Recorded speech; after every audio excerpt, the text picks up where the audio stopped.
je voudrais rester sur des éléments qui ont été abordés notamment par Dominique Bussereau, la concurrence et le pilotage des établissements publics, des entreprises publiques. Je voudrais que chacun se prononce sur cette question. Christine Revaud-Dallon-Bonnefoy, la concurrence, il y a la concurrence entre les modes, mais il y a aussi la concurrence intramodale.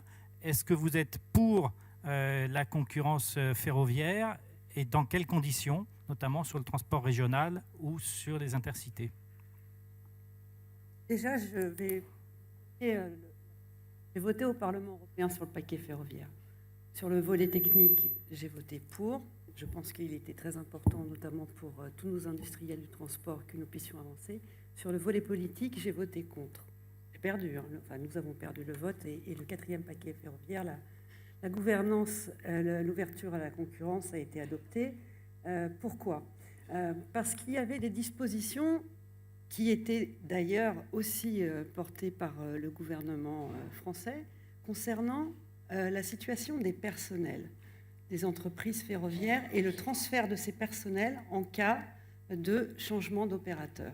Les garanties qui ont été présentées dans le texte qui a été adopté définitivement suite au trilogue en décembre dernier n'a pas conservé cette garantie-là. Et je pense que l'ouverture à la concurrence va se faire et il y aura une transposition dans la loi française puisque c'est un texte européen qui doit être transposé.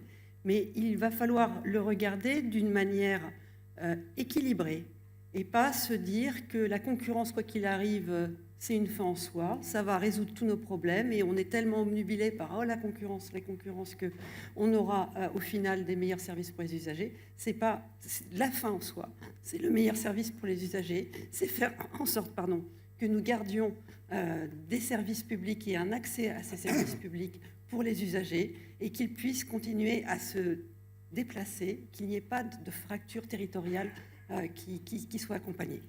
Donc mon point de vue sur la concurrence, c'est ça. Donc il va falloir, quand sera présenté, et je ne pense pas que ce soit réaliste de dire que dès l'été 2017, on aura une loi de transposition du 4e paquet ferroviaire, c'est un sujet qui demande de la discussion au minimum, parce qu'on se souvient de la dernière loi en 2014, elle a nécessité un temps de discussion et on ne peut pas passer en force, je n'y crois pas. Donc ça prendra un peu plus de temps que cela pour trouver les solutions et le voir au cas par cas. Et au niveau des régions, je sais que c'est une demande forte de la part des responsables régionaux, donc il faudra le voir. Et il faudra prendre en compte tous les critères environnementaux, le critère social, j'en parlais tout à l'heure, il faudra vraiment le regarder. Et puis des meilleurs services qui peuvent être proposés pour les usagers avec des coûts qui soient aussi soutenables pour la collectivité. Donc c'est cet ensemble qu'il faut voir et pas se dire oui ou non. On ne peut pas avoir un type de réponse telle quelle sur un sujet pareil. Donc pour bien comprendre, que dites-vous aux présidents de région, y compris socialistes, qui demandent aujourd'hui une expérimentation rapide de la concurrence dans les TER ? Eh bien, s'ils veulent mettre en place cette expérimentation rapide, il faut qu'ils la mettent en place en intégrant tous les critères qui ont été des critères qui étaient définis ça date du gouvernement de 2007, donc c'est pas nouveau, ces critères environnementaux et sociaux. Il faut que tout soit posé pour que les choses se fassent sereinement et qu'on n'aille pas droit dans le mur. Je ne crois absolument pas au modèle britannique comme le meilleur modèle qui soit en la matière. Laurent Courtois, quelle est votre position sur la concurrence ferroviaire ? La nôtre est claire, insoumis. Donc, nous allons désobéir, clairement, au traité européen. La question européenne est au centre aussi de notre programme. Je pense que Jean-Luc Mélenchon s'est suffisamment exprimé sur notre vision, un plan A, un plan B. Mais clairement, et en matière de transport, nous allons désobéir. Nous allons arrêter cette marche forcée vers l'ouverture à la concurrence du trafic de voyageurs intérieurs. Parce que nous estimons que, au niveau des infrastructures ferroviaires, et plus précisément au niveau de la mobilité quotidienne, nous devons rester maîtres de nos services de transport. Et nous devons arrêter cette course à la dérégulation. Il y a un exemple frappant, le fret ferroviaire. En 10 ans, regardez la part modale de transport de marchandises qui est repartie vers la route. Regardez les dégâts sociaux que ça a causé. Le nombre de postes qu'on a supprimés à la SNCF. Reportés quelquefois vers des filiales. Et là aussi, on pourrait parler des conditions de transfert de personnel vers ces filiales. Il y aurait vraiment de quoi faire un débat rien que là-dessus.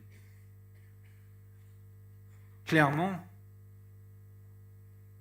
pour nous, la concurrence, c'est plutôt un manque de courage dans la volonté de l'État de mettre en place une véritable politique des transports. Clairement. Et on parlait d'État stratège. Je pense que le jour où l'État français assumera vraiment une politique volontariste dans les transports et mettra en place toutes les conditions pour qu'elle se réalise, nous aurons fait un grand pas. Parce que les transports, ce n'est pas seulement le fait de se déplacer, quoi. Et on en arrive sur l'aménagement du territoire. La ruralité souffre. La ruralité souffre. Je suis très bien placé pour en parler puisque j'habite dans une commune rurale. J'ai vu, tout au long de ma carrière à la SNCF, des dizaines de gares fermées dans les communes rurales, des dessertes modifiées, réduites, et la mise en place de bus, même au niveau local, dans notre vision écologique des transports, reste une vision polluante. Il faut le dire. On va revenir sur les questions d'environnement et de décarbonation. Arnaud Leroy, même question. Quelle est votre position par rapport à la concurrence à l'intérieur du ferroviaire ? Écoutez, la concurrence a été votée, actée. La question, c'est comment l'organise-t-on ? Moi, je ne pense pas qu'il y ait besoin d'expérimentation. Il y a besoin d'une entrée en matière qui se fasse à un rythme, excusez-moi, monsieur le sénateur, de sénateurs. Ceux qui sont prêts y rentreront. Ceux qui ne sont pas prêts regarderont ce qui se passe, c'est ceux qui rentrent. Et on adaptera les modèles en fonction. Donc oui, nous, on pense qu'il faut une loi qui puisse encadrer, justement, cette ouverture pour que les régions, et là c'est le rôle de l'État, on revient à la première question, l'État, par une loi, doit fixer les conditions d'ouverture à la concurrence. L'État, par une loi, doit soit reprendre la question des critères de 2007, regarder ce qui a été voté dernièrement à Bruxelles, les mettre dans la loi pour permettre aux régions d'avancer. S'il faut discuter d'autre chose, il y a des sujets connexes à ça, la question des gares. Il faudra regarder ça aussi à terme. Donc, ce qu'on propose, nous, c'est une loi d'organisation pour qu'on puisse, avec des critères à discuter, c'est le rôle du Parlement, du gouvernement, des régions. Il y a une vraie attente dans les régions, il faut en avoir conscience, et ce n'est pas une question de saccage social, c'est aussi une question de service, de performance pour des consommateurs et des usagers. Ça, c'est important. Ça, c'est important aussi de se placer de ce point de vue-là. Parce qu'aujourd'hui, vous avez une responsabilité dans les régions et vous n'avez pas les outils ni les manettes. Donc, il faut qu'on puisse mettre les choses l'une en face de l'autre. Donc, nous, ce qu'on propose, c'est assez tôt, je ne dis pas à l'été 2017, mais je ne pense pas qu'il faille non plus discuter pendant 4 ans pour qu'on puisse avoir une loi qui nous permette de rentrer dans le domaine de la concurrence, dans les transports ferroviaires à l'échelle régionale. Donc, pas une loi d'expérimentation, mais une loi tout simplement qui permette aux régions de procéder à des appels d'offres. Écoutez, une loi d'expérimentation, c'est une loi de faux cul, si vous me permettez l'expression. Je vous le dis franchement. Qu'est-ce que vous voulez dire par expérimentation ? En gros, on va faire croire aux gens qu'on reviendra sur quelque chose qui est acté et voté. Ce qui n'est pas vrai. Et moi, je suis d'une génération comme le monsieur là-bas, où on en a assez des politiques émasculées. Il faut y aller. Il faut y aller. Et si c'est voté, on se met les conditions pour faire bien, et on prend le temps nécessaire, nous faisons, et on voit, on adapte et on évalue. Vous pouvez évaluer le temps nécessaire que vous évoquez ? Écoutez, moi j'en discute souvent avec un président de région que je côtoie fréquemment qui s'appelle Alain Rousset. Je n'ai pas l'impression que les régions soient les moins préparées. Donc il y a une attente, il y a une responsabilité qui est de plus en plus forte, et on l'a vu dans les dernières campagnes régionales, il y a une demande très forte. Ça a été un enjeu de la campagne régionale, partout, cette question de la mobilité, des services rendus, avec le développement des métropoles. Donc, il faut absolument qu'on soit en capacité de réagir. Donc voilà, on peut sortir du débat stérile, expérimentation, concurrence, c'est acté, organisons le mieux possible, qu'on puisse embarquer. Moi, à titre personnel, et je pense que c'est la même chose pour Emmanuel Macron, je vous rassure, nous sommes pour le transfert des personnels sous statut pour accompagner et qu'on fasse comme ça. Et sur la question de l'expérimentation, c'est de facto, ça marchera dans certains endroits, il y aura des erreurs qui seront faites et elles bénéficieront aux peut-être présidents de région qui sont un peu plus Audacieux. pas audacieux, mais en tout cas, il y a des gens qui politiquement sont plus en capacité de pousser ça que d'autres. Donc voilà. Mais je crois qu'il faut sortir du... Je vais peut-être être un petit peu trop franc sur la question l'expérimentation, mais c'est pas comme ça qu'on améliorera la desserte du quotidien. Dominique Bussereau, vous êtes clairement pour la concurrence. Est-ce que vous pouvez nous préciser dans quel délai, dans quelles conditions vous souhaiteriez la mettre en exercice? La droite et le centre sont libéraux, donc pour la concurrence, mais on soigne. N'empêche que si l'on observe les différents modes, je vais aller plus loin que le ferroviaire, le transport public, une organisation, enfin ce qu'on appelait auparavant une AOT, quand elle met fin à sa DSP, il y a la concurrence. Il y a Transdev, il y a Keolis, il y a RATP Dev, il peut y avoir des groupes européens ou des groupes mondiaux qui peuvent arriver. Donc déjà en transport public, le fait de pouvoir changer d'opérateur et de demander à un opérateur de voir les meilleures performances que peut apporter un opérateur, les meilleurs horaires, les meilleurs matériels, les meilleures dessertes, c'est déjà un aspect positif de la concurrence. Le fret ferroviaire, c'est vrai que c'est un échec collectif, le fret ferroviaire. Le représentant de Jean-Luc Mélenchon a raison de le dire. Il n'empêche qu'heureusement qu'on a ouvert à la concurrence le fret ferroviaire, parce que dans le tout petit volume qui reste maintenant, c'est les entreprises privées ou les filiales de la SNCF, type Naviland Cargo ou d'autres, qui ont permis de maintenir au moins le minimum de ce qui est resté, avec à peu près la moitié du fret ferroviaire. Le TER, je partage l'avis d'Arnaud, la bonne vieille expérimentation qui a permis la régionalisation. Il faut rendre hommage à Jacques Chauvineau ou à Hubert Haenel en la matière. On peut maintenant s'en passer, mais on n'est pas obligé de faire le grand soir. Une région peut très bien choisir une étoile ferroviaire autour d'une ville, ce qu'on appelle une étoile ferroviaire, faire de l'allotissement. Et je pense que le texte que prépare Louis Nègre, qu'a préparé Louis Nègre au Sénat, permet d'aller vite, sans brusquer, avec la même intelligence que celle des DSP pour les transferts de personnel, pour un certain nombre d'autres choses. Le TET, c'est évident. Bon, là, à la vie d'Alice a eu le courage d'essayer de trouver une solution. Il y a des régions qui ont eu le courage de reprendre des lignes, et c'est pas évident. Quand on reprend certaines lignes qui étaient en déshérence, c'est un acte politique courageux de la part de certaines régions. Il n'empêche que pour la part qu'on a laissée à l'État, et dont on voit bien qu'à part des changements de matériel, un peu de Régiolis ici, là, un peu de Bombardier ailleurs, ça ne suffira pas. Là aussi, on peut peut-être introduire également la concurrence. Et je termine par les autres modes. Les ports. Les ports français ont beaucoup souffert de la concurrence des autres ports européens. Moi, j'ai essayé de débloquer les choses par ma loi de 2008, comme l'avait fait Jean-Yves Le Drian par la loi de 2002. On peut encore aller plus loin et passer à de véritables SA pour nos ports et d'être encore plus concurrentiel entre ports français et entre ports français, les ports du Range, par exemple, nord de Belgique ou des Pays-Bas. Et puis je termine par un domaine où la concurrence a montré ses bienfaits, même si elle a aussi des défauts, c'est l'aérien. On est passé d'une société française dans laquelle peu de Français avaient le droit et le pouvoir d'achat pour prendre l'avion, à une société où les étudiants peuvent prendre un low cost pour aller passer le week-end à Londres, à Barcelone, à Budapest ou ailleurs. Alors le modèle low cost n'a pas que des qualités, mais il a démocratisé l'aérien.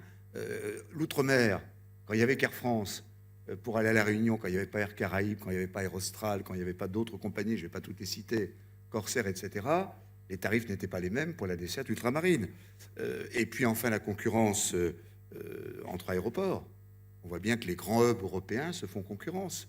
Et que si on n'est pas satisfait du service de Charles de Gaulle, on va aller chercher un avion à Schiphol ou à Francfort, où il y a quelque temps, parce que maintenant Turkish Airlines a vu ses actions baisser, la Turquie aussi, on allait de plus en plus les chercher à Istanbul, ou on va les chercher pour aller en Asie, dans des hubs de Dubaï, de Bahreïn, de Qatar ou d'Oman.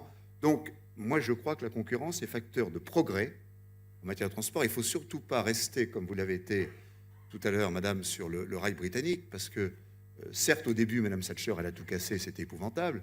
Aujourd'hui, quand vous regardez la qualité des matériels, le cadencement, la renaissance du fret ferroviaire, ça ne se passe pas en France. Et la qualité Ça- pour les personnels. Et la qualité qui pour les travaillent. personnels Ah, bah, également. il est vraiment- Quand vous regardez Super. où le ferroviaire aujourd'hui le plus moderne en Europe, c'est pas en Allemagne qui a longtemps été un modèle, c'est malheureusement pas en France, même si Guillaume Pépi fait beaucoup de progrès, il faut l'en féliciter, c'est en Grande-Bretagne. Rencontrer des cheminots britanniques et puis on en reparle. Bah écoutez, vous voyez des voyageurs britanniques, parce qu'on ne travaille pas pour les cheminots, on travaille d'abord pour les voyageurs et les clients.